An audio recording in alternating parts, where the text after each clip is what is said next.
Muy bien, un gusto para mí estar charlando con ustedes. Bueno, es una cuestión de horas. El gobierno estaría por anunciar, se entiende que el viernes, un retorno prácticamente a fase uno, ¿no? Todo cerrado.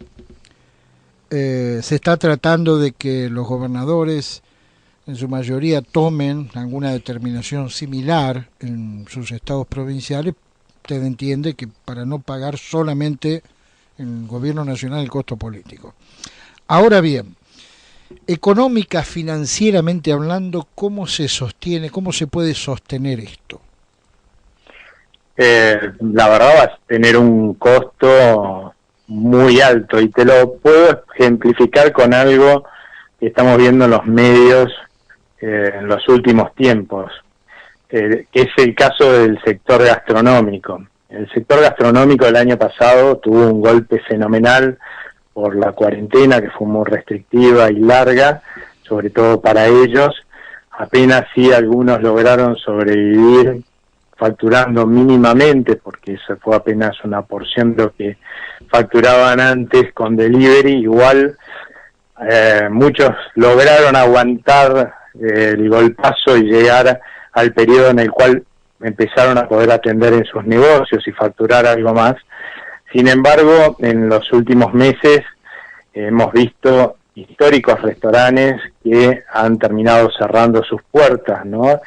Y ahí uno lo que le queda claro es si ese restaurante cerró no es porque no había un señor que estuvo tratando de apretar los dientes y aguantar lo más que pudo, porque la verdad era el negocio de su familia de toda la vida, era su proyecto que había salido adelante, porque claramente si no lo hubiera cerrado al principio de la cuarentena o hace tiempo, estuvo todo el tiempo aguantando esto, aguantando los costos de mantenerlo abierto con poca facturación, y a pesar de que pudo trabajar durante unos meses, no pudo revertir la situación, ¿no?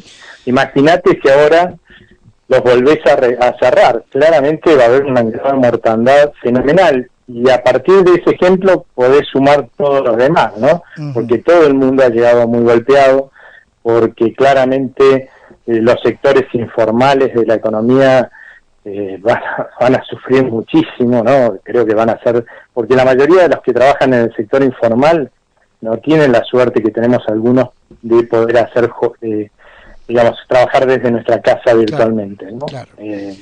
Va a ser duro. Ahora, el gobierno va a poder bancar, si se me permite el término, a aquellas personas que, bueno, usted sabe, los más postergados, no digo con un nuevo IFE, pero a través de algún otro tipo de metodología, un tanto como para que los índices de pobreza no sigan creciendo.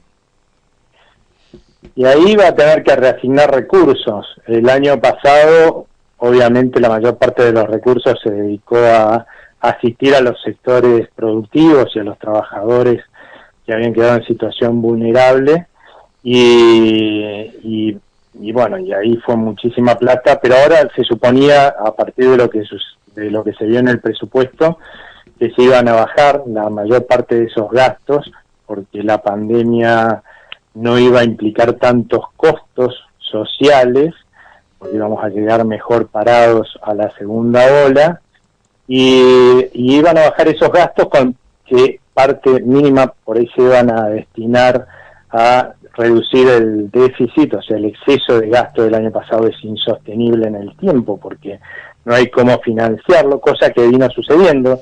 Ese exceso de gasto ha venido reduciéndose.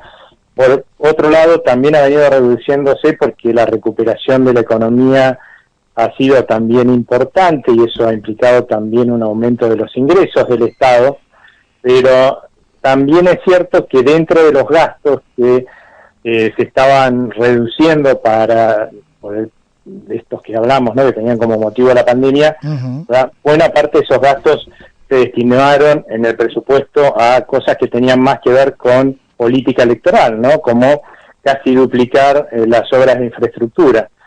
Creo que el gobierno no va a tener más remedio, porque no hay plata, porque seguir financiándose como pasó el año pasado con el Banco Central es insostenible.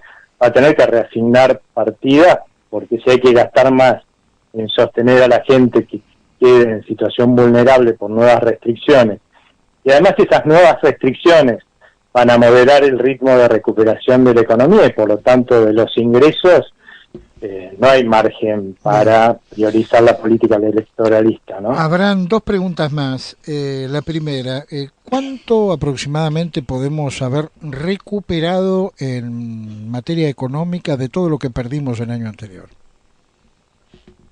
Y la verdad es que veníamos bien parados hasta ahora, las previsiones daban que íbamos a recuperar más del 70% de lo perdido del año pasado, lo cual está bastante bien, fundamentalmente porque el escenario internacional no jugó y nos sigue no jugaba y nos sigue jugando muy a favor, pero de vuelta, una restricción muy fuerte a las posibilidades de trabajar de la gente y de las empresas va a hacer mermar muchísimo esa expectativa Bien. de recuperación de este año, ¿no? Por último, perspectivas de inflación, digamos, el problema más urgente que tiene Argentina. Bueno, eso también se va a ver muy complicado. Hasta ahora, la verdad es que vimos un cambio de finales de año de la estrategia del gobierno de endeudarse más para financiar el gasto público, reducir justamente los excesos que hay para financiar en función de una mayor recaudación y una baja de los gastos de la pandemia y por lo tanto el Banco Central en ese sentido ha estado emitiendo mucho menos. El año pasado casi duplicaba la cantidad de dinero en términos interanuales que había en el mercado, o sea que teníamos los argentinos en el bolsillo, por eso se destruyó el valor de nuestra moneda y empezó a crecer fuerte la inflación hacia finales del 2020. Ahora, como se dieron cuenta de que esto estaba sucediendo, en los últimos meses habían sido mucho más austeros, están por debajo del 30% lo que crece interanualmente los pesos que tenemos en el bolsillo, y eso ha moderado el ritmo de depreciación de nuestra moneda. Ahora, si la pandemia genera un aumento del déficit, del exceso de gastos sobre los ingresos del Estado, y lo tienen que financiar con el Banco Central, una expectativa que hoy está que la inflación es esperable que esté por arriba del 40%, pero por ahí no tan cerca del 50%, por ahí hace que termine por arriba del 50%, ¿no? Bien, dos preguntas cortitas más y desde ya le agradezco su gentileza en atendernos como siempre, ¿no? La primera de ellas, para aquellos que tienen algún tipo de resto, ¿no? Algún tipo de capacidad de ahorro. El plazo fijo tiene tasas negativas. El dólar está planchado, digamos, ¿qué queda? ¿Estoquearse? Yo creo que por lo que queda de este trimestre vamos a seguir viendo un dólar que va a estar subiendo muy de a poco. Quizás las alternativas de inversión sean en pesos, pero atadas a la inflación va a seguir siendo alta. Por supuesto que es cierto que en términos de la inflación la tasa de un plazo fijo, de los otros plazos fijos es negativa. Puede ser que de todas formas termine siendo positiva contra este dólar, porque el contexto internacional es muy favorable y van a entrar muchos dólares, la cosecha se va a mantener estable, funcione como buena inversión. Ahora, yo lo que sí le aconsejaría, dado lo que estamos viendo de posibles restricciones hacia adelante, es quizás seguir en dólares, no ser conservadores. Si uno es un poco más audaz, bueno, apuesta en estos términos que acabo de decir, pero si no, más bien sean conservadores, porque estamos viendo que lejos de lo que se esperaba, que era llegar mejor parados a la segunda ola, cuando tuvimos la oportunidad de hacerlo, estamos llegando en una situación muy endeble, ¿no? Bueno, por último, porque es importantísimo saber cómo está este índice. En materia de inversiones, hablamos de inversiones productivas, ¿no? ¿Cómo estamos?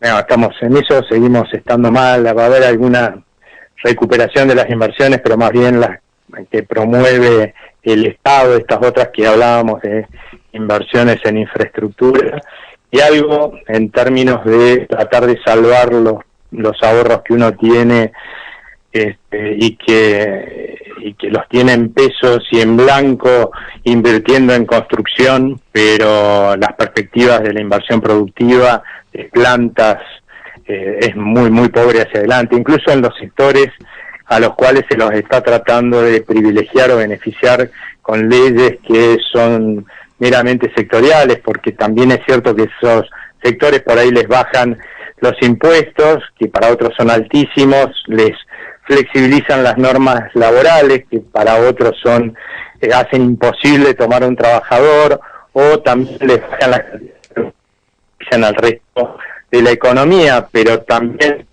que en la Argentina esas leyes después se cambian retroactivamente cuando el gobierno le conviene, el gobierno de turno, o dejan de ser esos sectores prioritarios o estratégicos en su visión. Digamos, todos los empresarios lo conocen, con lo cual es mínimo el aumento de la inversión que este tipo de leyes generan, ¿no? Al final. Muy bien, el doctor Aldo Abrán. Abrán, que siga usted muy bien, que tenga una buena tarde. Buena tarde para todos, muchas gracias.